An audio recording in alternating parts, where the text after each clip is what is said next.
est venu. Seigneur, ce matin, le Dieu de mon Père spirituel. À ce moment, on va pouvoir faire espace à vous. En ce matin, je vais t'exhorter. C'est une recommandation de l'Éternel. L'Éternel nous dit dans sa parole, dans le livre de Thessaloniciens 5, exhortez-vous les uns les autres. Alors, il est important de s'exhorter.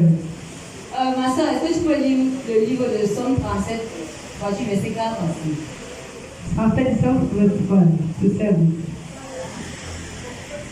Somme 37, verset 4 aussi. Somme 37, verset 4, il est écrit. Fais de l'Éternel tes délices, et il te donnera ce que ton cœur désire. Recommande ton sort à l'Éternel, mets en lui ta confiance, et il agira. Je lis encore ma soeur. Somme 37, verset 4, il est écrit. Fais de l'Éternel tes délices, et il te donnera ce que ton cœur désire. Recommande ton sort à l'Éternel, mets en lui ta confiance, et il agira.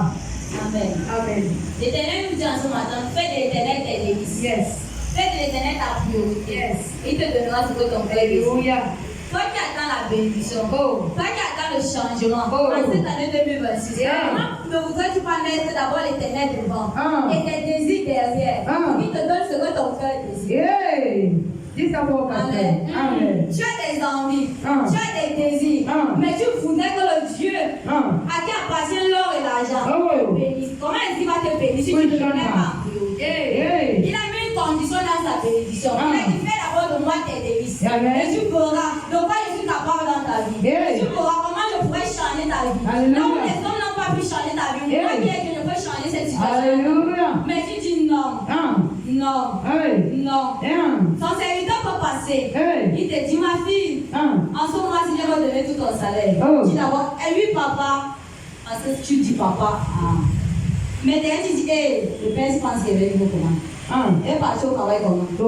Et pourtant, Dieu a déjà tout pourvu. Dieu te dit, au travers de son serviteur, au travers de son nom, c'est pas comme ma fille attend, puis elle a fléchi les genoux. Elle veut changer ce travail, elle veut changer cette situation. Il passe par son serviteur pour te dire, viens me donner tout ton salaire. Comme un sacrifice, le rachat. Là où les hommes ont dit dans ta vie, tu ne vas jamais travailler, tu ne vas jamais te marier, tu ne vas jamais voyager. Ton serviteur, Dieu passe par son serviteur, qui est son nom, qui a la bouche autorisée, pour te dire, ma fille, viens me donner tout ton salaire de ce mois. Et tu dis non. Mais chaque jour tu fléchis les genoux, Seigneur, bénis-moi. Seigneur, tu ne me vois pas. Seigneur, change ma situation. Comment est-ce qu'il va changer ta situation si tu ne peux pas d'abord le mettre en priorité? Si tu mets d'abord ta priorité devant toi, avant les autres, tu dis toujours je. On te demande de gêner. Tu dis, le Père là. Quand il vient guérir, qu'est-ce que les gens vont dire? Depuis que les gens parlent, ta situation a changé. Depuis que les gens parlent, ta situation a changé. Oh, tu as trop maigre. Les gens vont dire quoi? Si t'as, pardon, je ne peux plus. Là, il est cassé le genou. Depuis que tu manges dans le monde, ta situation a changé. Ta situation avait changé dans le monde, c'est que tu ne serais pas venu en Dieu. Tu devais rester dans le monde. Dieu de ce monde, il va te bénir. Tu es venu en Dieu. Parce que tu savais que le Dieu de ce monde, le Dieu de la vision, il va changer ta situation.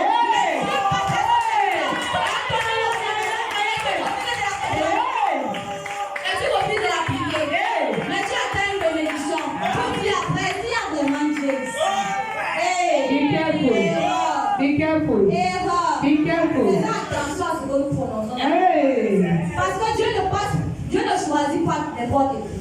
Dieu aime tout le monde. Il est certain qu'il n'aime pas de la même façon, mais il aime tout le monde.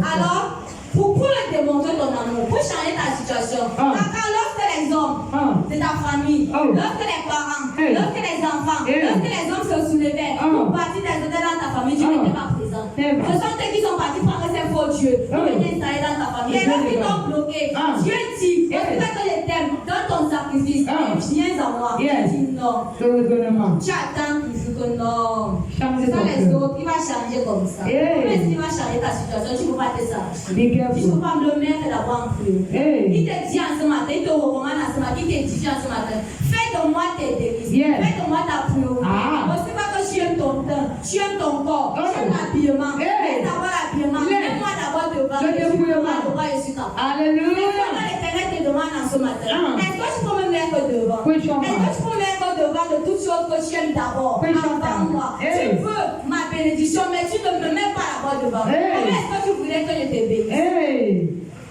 Chez les gens du sang, ils ont l'habitude de dire, tu refuses le musulman, mais tu veux ses bijoux.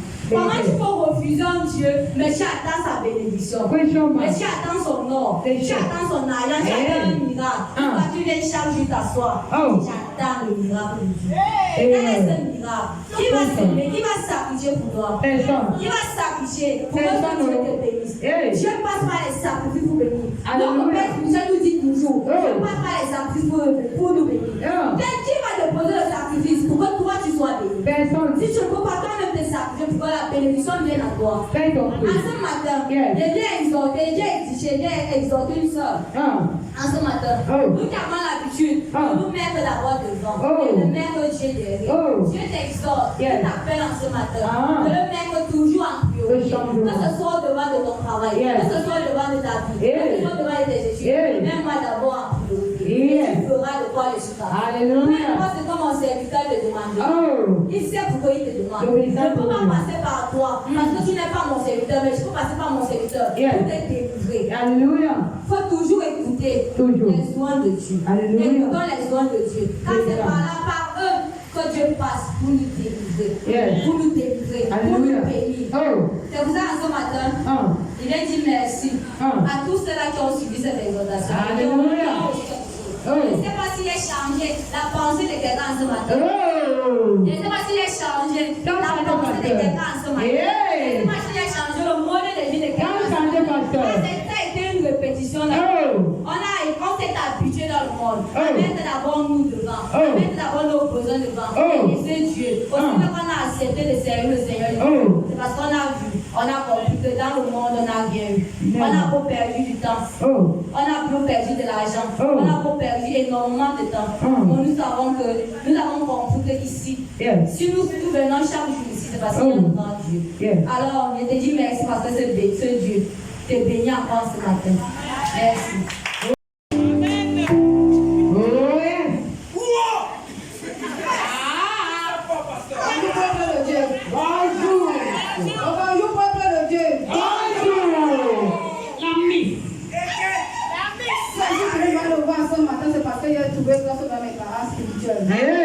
Qui m'ont accordé la grâce et le privilège de vous exhorter en ce matin. Alléluia. Le thème de mon exhortation est attitude d'un véritable enfant de Dieu. Aïe, papa. Nous allons ouvrir le livre de Jean 1 au verset 12. Jean 1, verset 12. Oui. Ouvrez vos âmes, s'il vous plaît. Chargé.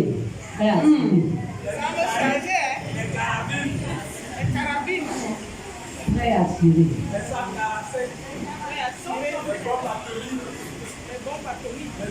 Jean 1, à partir du verset 12, il est écrit. Amen. Mais à tous ceux qui l'ont reçu,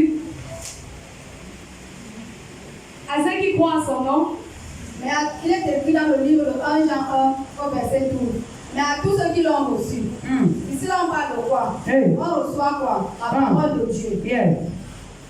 Beaucoup de personnes se posent la question à savoir. Amen. Beaucoup de personnes se posent la question à savoir comment savons-nous que nous sommes enfants de Dieu.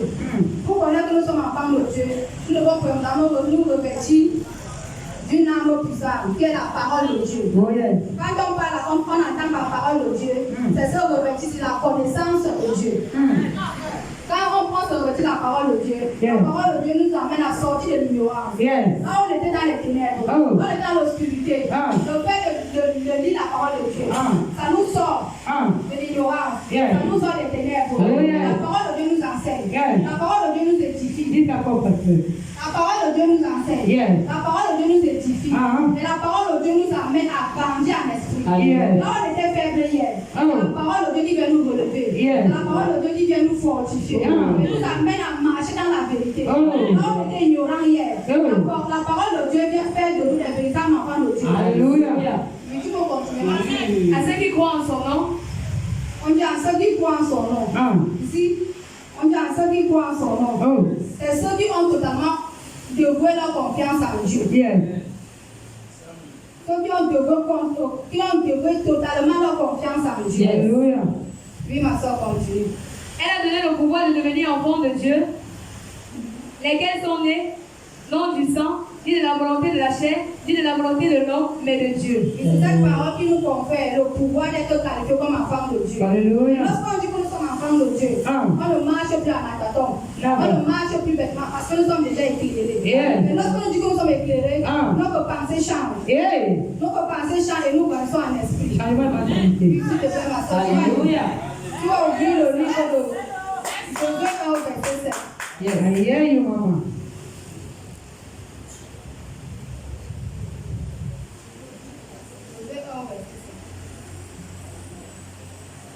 Verset 7, il est écrit. Fortifie-toi seulement et aie bon courage, en agissant fidèlement selon toute la loi que Moïse, mon serviteur, t'a prescrit, ne t'en détourne ni à droite ni à gauche, afin de réussir dans tout ce que tu entreprendras.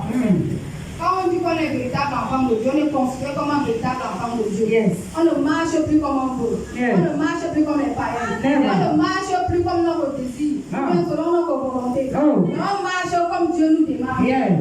Ceux qui ont ici encore deux identités là. Quand en journée vous êtes enfant de Dieu, mais la nuit vous êtes les sorciers et les sorciers. On dit que détournez vos mauvaises œuvres. Détournez-vous de vos mauvaises œuvres. Ceux qui sont encore en train de pratiquer la méchanceté. On dit détournez vos mauvaises œuvres. En tant qu'enfant de Dieu, on ne doit plus nous retrouver dans les choses du monde. On ne doit plus fréquenter les boîtes de nuit. On ne doit plus fréquenter les marabouts. La transformation. Amen.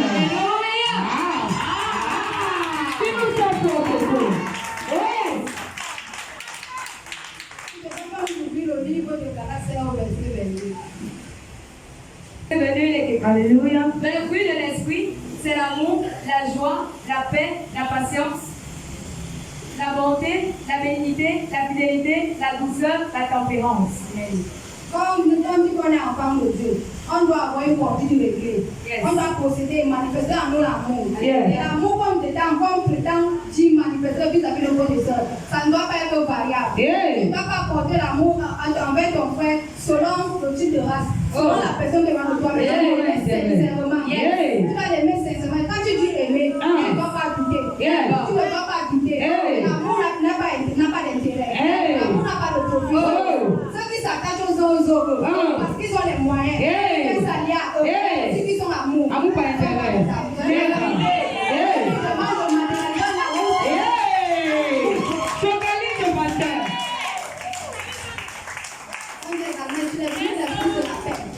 Lorsqu'un véritable enfant de Dieu n'a pas la paix, il ne peut pas avoir un esprit tranquille. Il ne peut pas se tenir et proclamer et parler de la situation qui le combat et la situation au pays. Quand tu as la peur, quand tu as la peur en toi, tu ne peux pas dégager la puissance. Lorsque tu manifestes la frustration, la timidité, tu ne peux pas avoir le cœur tranquille. Mais quand tu as un cœur tranquille, lorsque tu déclares, la chose tranquille.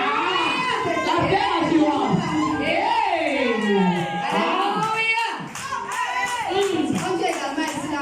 Les fruits de l'amour, c'est la tempérance. Yes. Ceux qui ne sont pas posés, ceux qui ne sont pas patients. Le bon chaud. Mais lorsque tu as besoin de quelque chose, tu te présentes dans ton Dieu. Tu élèves ta requête. Tu attends que la chose se manifeste. Qu'est-ce qui va pousser Dieu à t'exaucer là? Ce qui va pousser Dieu à t'exaucer, c'est ta bonne conduite, c'est ta bonne marche. Lorsque tu marches avec Dieu, tu dois marcher sincèrement. On ne doit pas faire le semblant lorsqu'on dit qu'on est de ta femme. Le camouflage.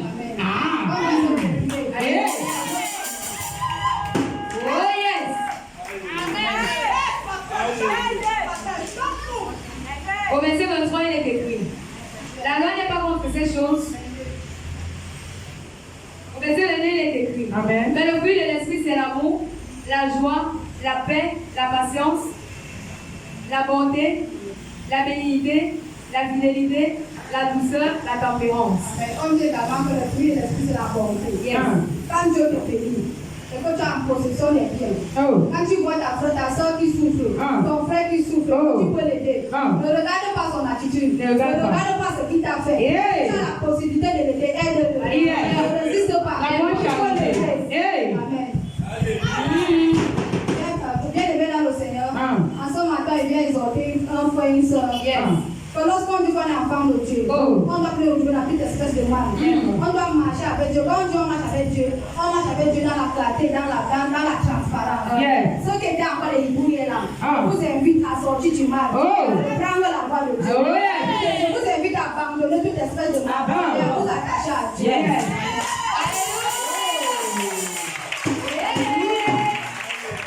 Béni soit le Fils de Dieu. Merveilleux peuple de nos parents, Dieu, soyez infiniment bénis. Nous sommes très contents de vous voir encore une fois de plus en ce lieu. C'est un privilège, c'est un honneur. Amen. Quand tout va vous perdre le temps, sans toutefois, sans tarder, je vais inviter ma soeur, qui est le pasteur Alida. À ouvrir Matthieu 8, nous allons tomber sur notre information. Amen. Prendre un retrait pour présenter ta situation à Dieu.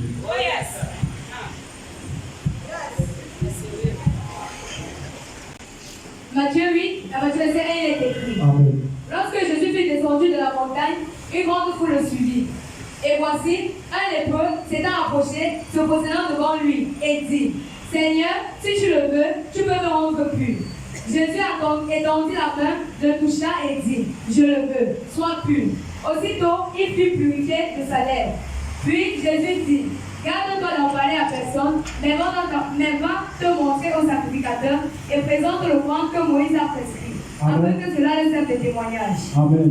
Nous allons recommencer. Tu vas dire pas encore verset 1 s'il te plaît. Amen. Matthieu 8, à Matthieu 1, il est écrit. Amen. Lorsque Jésus fut descendu de la montagne. Amen. Amen. La parole de Dieu nous dit que lorsque Jésus fut descendu de la montagne, lorsque Jésus montait à la montagne pour aller prier, pour aller parler à Dieu, c'était pour présenter la situation de son peuple au devant de Dieu, au devant de son Père qu'il avait envoyé d'établir sa volonté sur la terre.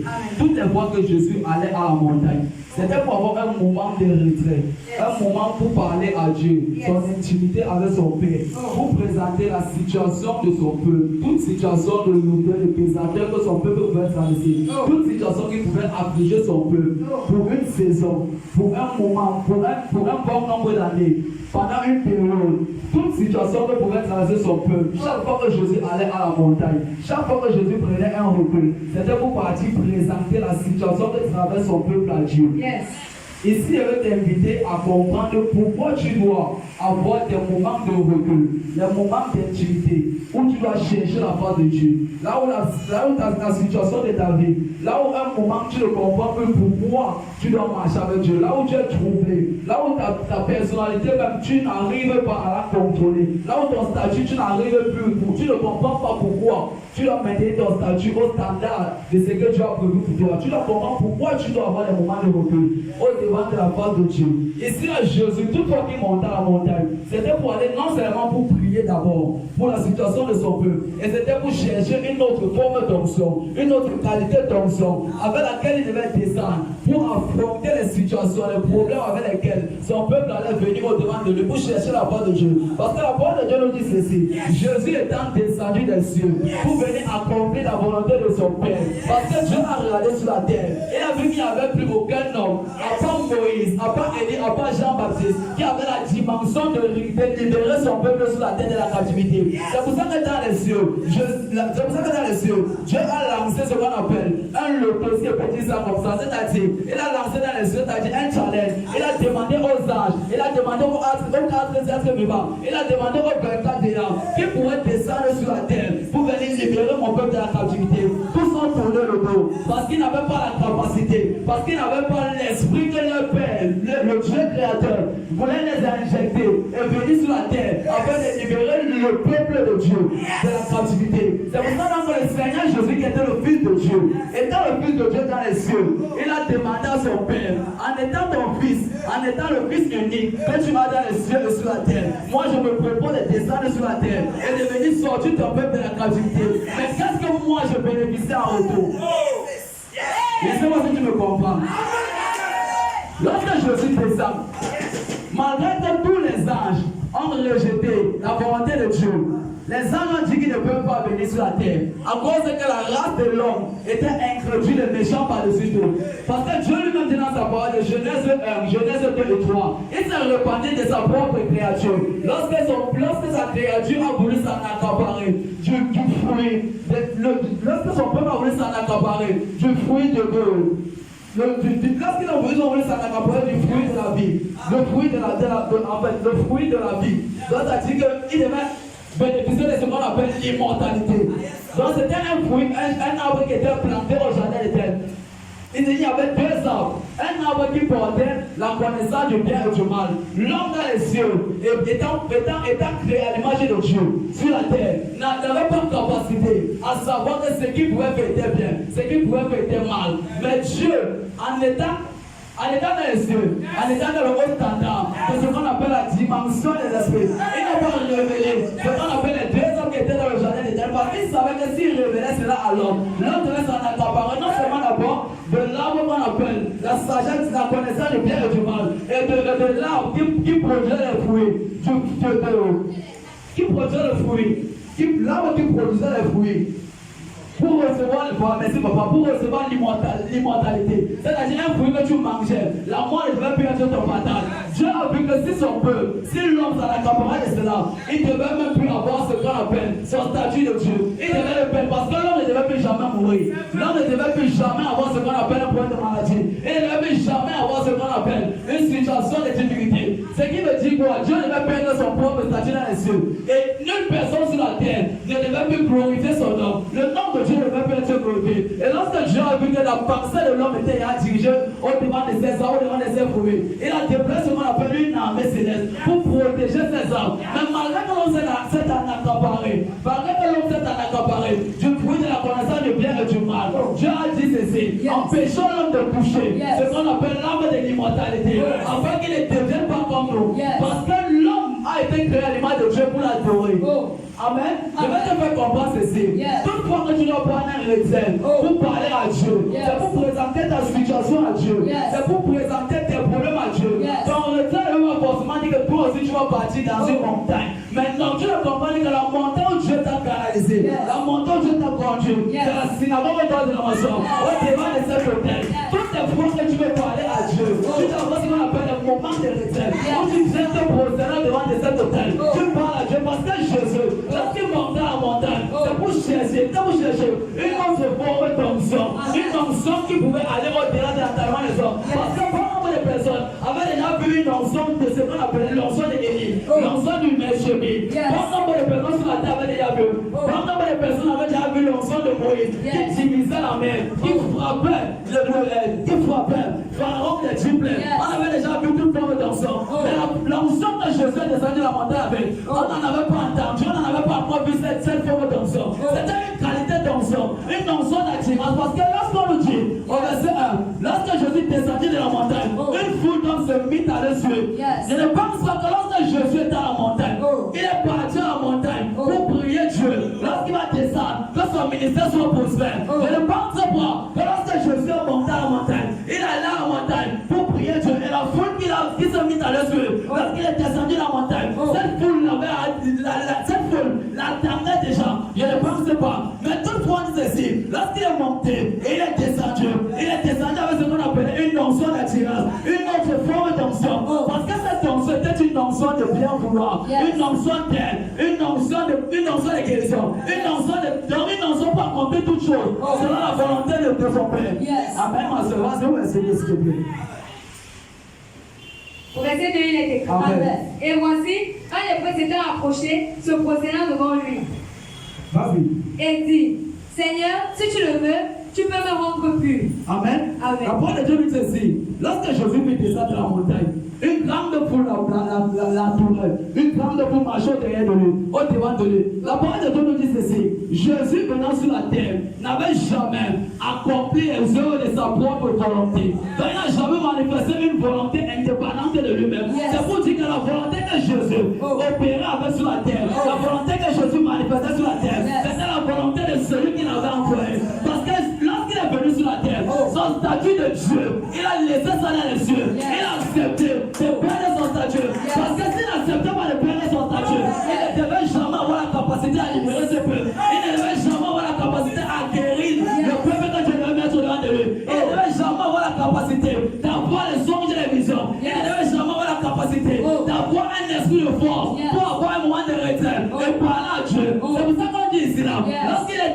Dieu, un lépreux se met à le suivre. C'est pour dire quoi? Toutefois que Jésus descendait dans la montagne, il descendait avec une qualité d'ensemble. La parole de Dieu nous dit ceci. Lorsque Moïse conduisait le peuple d'Égypte, le peuple israélien, au désert pour donner l'adoration à Dieu, une adoration agréable comme parfois le bon odeur. La parole de Dieu dit ceci.